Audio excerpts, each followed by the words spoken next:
पुस्तिका कक्षा 8 सामाजिक विज्ञान अध्याय 2 के प्रश्न उत्तर हल करेंगे।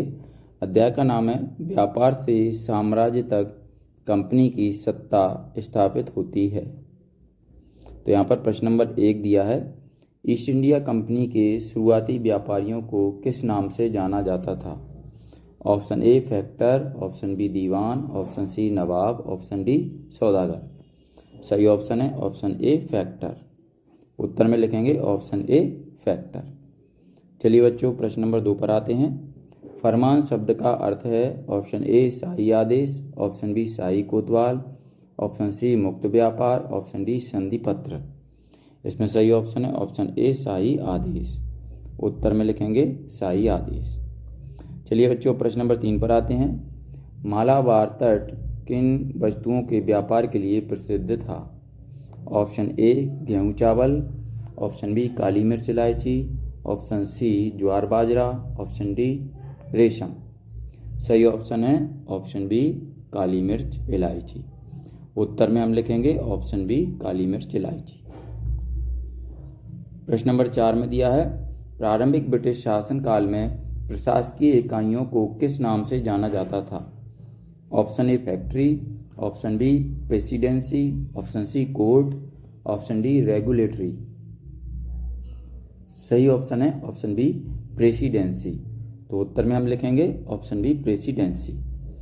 चलिए इसके बाद प्रश्न नंबर 5 पर आते हैं। प्रश्न नंबर 5 में दिया है, कुशासन के आधार पर किस राज्य को ब्रिटिश साम्राज्य में मिलाया गया था? Option A Jhansi, option B Satara, option C Nagpur, option D Awadh. तो इसमें सही ऑप्शन है ऑप्शन डी अवध। उत्तर में हम लिखेंगे ऑप्शन डी अवध। चलिए बच्चों अब हम आगे बढ़ते हैं, प्रश्न नंबर 6 पर आते हैं। तो ये प्रश्न नंबर 6 है हमारे खालिस्तान का प्रश्न। तो इसके अंतर्गत ए नंबर पर प्रश्न दिया है, खालिस्तान दिया है। 1651 ईस्वी में हुगली नदी के किनारे, खालिस्तान में लिखेंगे इंग्लिश व्यापारिक कंपनी ने फैक्ट्री आरंभ की थी। इसके बाद बी नंबर पर आते हैं। ईस्ट इंडिया कंपनी को 1765 ईस्वी में, खालिस्तान में लिखेंगे बंगाल प्रांत की दीवानी प्राप्त हुई। इसके बाद सी नंबर पर आते हैं। सिराजुद्दौला की पराजय में उसका सेनापति, खालिस्तान में लिखेंगे मीर जाफर, भी एक कारण था। अगला है डी, लॉर्ड डलहौजी के शासनकाल में, खालिस्तान में लिखेंगे विलय नीति चलाई गई। चलिए अब ई नंबर पर आते हैं। ब्रिटिश कंपनी काल में सर्वोच्च न्यायालय की स्थापना, खालिस्तान में लिखेंगे रेगुलेटिंग एक्ट के तहत की गई थी। चलिए बच्चों अब आगे बढ़ते हैं। अगला प्रश्न है प्रश्न नंबर 7। प्रश्न दिया है, किस पुर्तगाली यात्री द्वारा भारत तक पहुंचने के लिए समुद्री मार्ग का पता लगाया गया था? तो उत्तर में लिखेंगे पुर्तगाली यात्री वास्को डिगामा ने 1498 में पहली बार भारत तक पहुंचने के लिए समुद्री मार्ग का पता लगाया था। चलिए अब इसके बाद प्रश्न नंबर 8 पर आते हैं।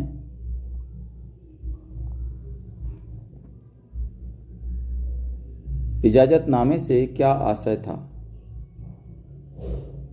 उत्तर में लिखेंगे इजाजतनामे से आशय था इंग्लैंड की कोई और व्यापारिक कंपनी पूर्व में ईस्ट इंडिया कंपनी से होड़ नहीं कर सकती थी। अगला है प्रश्न नंबर 9।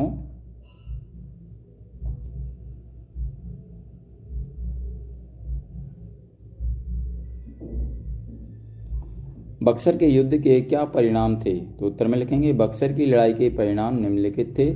नंबर 1, इस लड़ाई के पश्चात अंग्रेजी बंगाल प्रांत के वास्तविक शासक हो गए थे। दूसरा है, ईस्ट इंडिया कंपनी को बंगाल, बिहार और उड़ीसा का लगान वसूल करने का अधिकार मिल गया। तीसरा परिणाम है, मुगल बादशाह शाह आलम और अवध का नवाब अंग्रेजों के अधीन हो गए। चौथा है, कर कंपनी वसूल करती थी परंतु शासन की जिम्मेदारी नवाब की थी। और पांचवा है, कंपनी जनता का शोषण करने लगी। चलिए ये बक्सर के युद्ध के परिणाम थे। चलिए बच्चों, इसके बाद प्रश्न नंबर 10 पर आते हैं हम। प्रश्न नंबर 10 में दिया है, पानीपत की तीसरी लड़ाई क्यों महत्वपूर्ण है? उत्तर में लिखेंगे, पानीपत की तीसरी लड़ाई 1761 में मराठाओं व अहमद शाह अब्दाली के बीच लड़ी गई थी, जिसने मराठाओं के दिल्ली में शासन चलाने का सपना चकनाचूर कर दिया, इसलिए यह महत्वपूर्ण है। अगला है प्रश्न नंबर 11, यूरोप के बाजारों में भारत की किन वस्तुओं की मांग अधिक थी? उत्तर में लिखेंगे, यूरोप के बाजारों में भारत के बने बारीक सूती कपड़े और रेशम की जबरदस्त मांग थी। इसके अलावा काली मिर्च, लौंग, इलायची और दालचीनी की भी मांग अधिक थी। चलिए बच्चों, अब प्रश्न नंबर 12 पर आते हैं।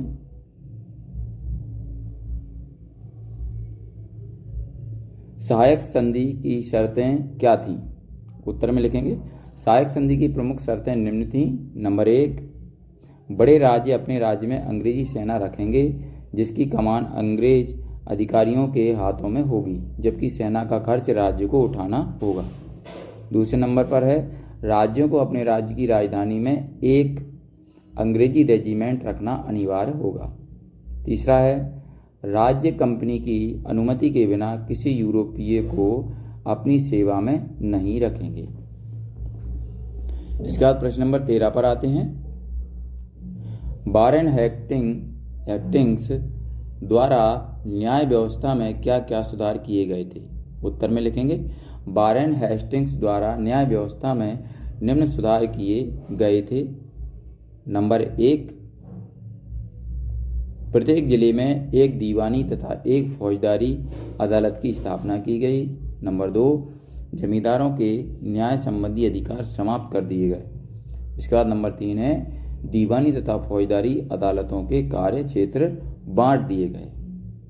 चलिए बच्चों, अब प्रश्न नंबर 14 पर आते हैं हम। प्लासी युद्ध के क्या कारण थे? तो उत्तर में लिखेंगे, प्लासी युद्ध के प्रमुख कारण निम्नलिखित थे। नंबर 1, सिराजुद्दौला के विरुद्ध अंग्रेजों का षड्यंत्र। इसके बाद दूसरा, अंग्रेजों और नवाब सिराजुद्दौला में तनाव। तीसरा, अंग्रेजों द्वारा किलेबंदी। चौथा, कासिम बाजार व कोलकाता पर अधिकार। और पांचवा है, कालकोठरी की घटना। इसके बाद बच्चों 15 नंबर के प्रश्न पर आएंगे हम। 15 नंबर का प्रश्न, इसका उत्तर बड़ा है। पहले प्रश्न देख लेते हैं। स्थानीय शासकों और कंपनी के बीच टकराव के क्या कारण थे? उत्तर में लिखेंगे हम,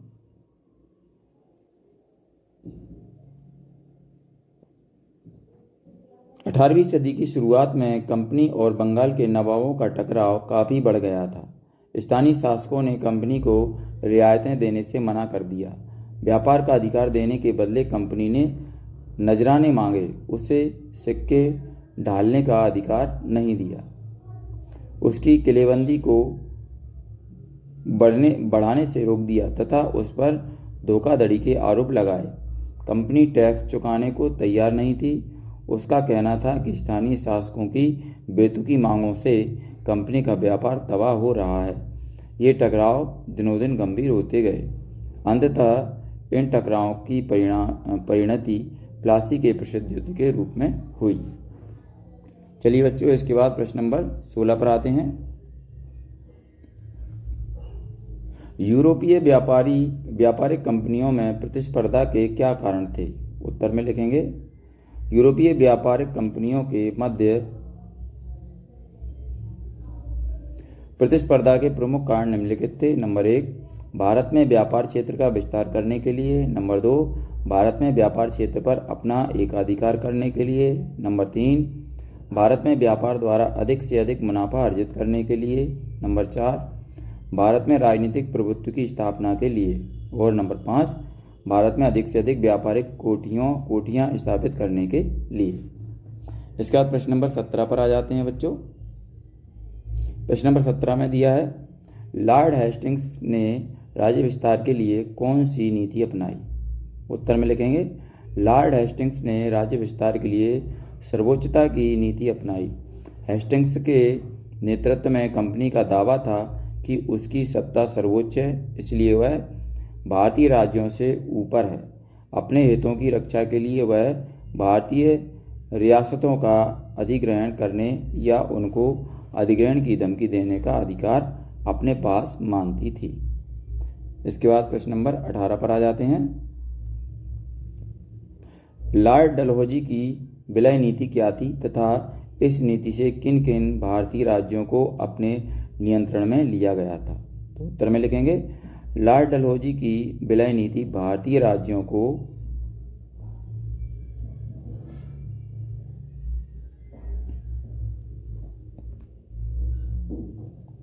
प्रत्यक्ष रूप से कंपनी के अधीन करने के लिए गवर्नर जनरल लॉर्ड डलहौजी ने विलय नीति हड़प नीति का अनुसरण किया।